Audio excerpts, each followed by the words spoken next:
Hi.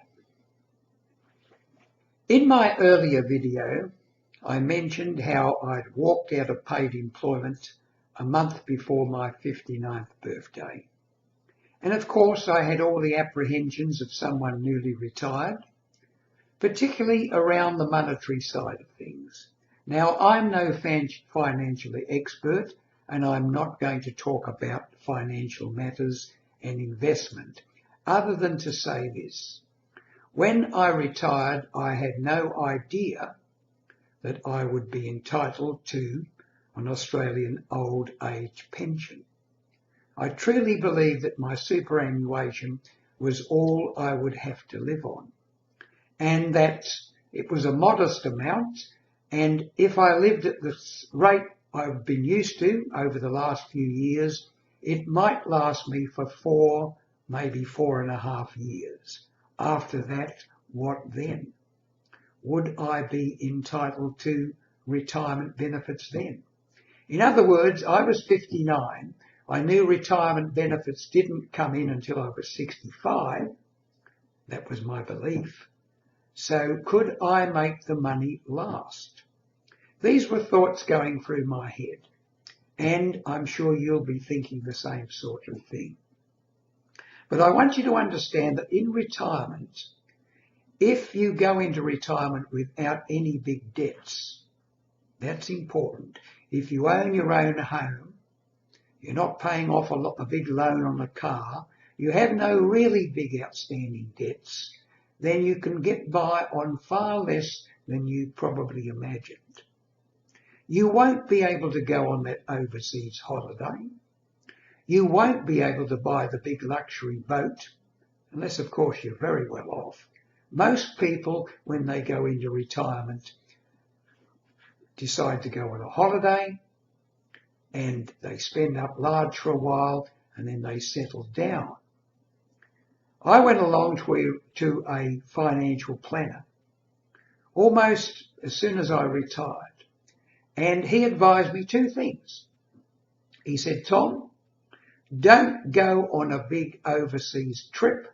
Don't go away on an overseas holiday for 6 months and spend so much money that you've got nothing to live on, and don't buy yourself a big brand new car. If you do not do those things, you will be able to make the money last until you can retire. But the good news was I was entitled to pensions even before that. I was entitled to job search from 59 until I reached 60, then another pension cut in, just a small amount, and then finally age pension for both my wife and I. So that's the monetary side of it. I wasn't going to talk about it much because when we retire, if we feel reasonably secure, not absolutely secure, that can never happen, but if we feel reasonably secure, the money side of it becomes fairly unimportant. What does become important is our health, how we're going to stay fit and healthy for the rest of our life, and also what are we going to do in retirement? What are we going to do with the years ahead? We go through different phases, and these phases you'll see described on various YouTube channels. Sometimes they're listed as 4, sometimes 5, sometimes even more. It's usually 4, what they call the honeymoon period, where you really enjoy the freedom of being retired. And then the period of disillusionments. What am I going to do with my life? I've lost so much. Friends at work, my prestige, my power, my routines. Now I've got to settle in and live with my wife at home or my partner all the time. This is a bad stage which we all go through. I didn't, because I'd already expected that I would be going back to work, and I virtually took on voluntary work straight away. So I didn't go through the stage of disillusionment. Then, of course, once we get through the stage of disillusionment, begins the search.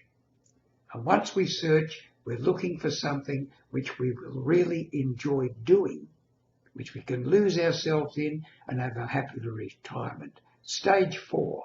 That's what most people are seeking, and it can be found. In further videos, I'm hoping that I can tell you how I found mine.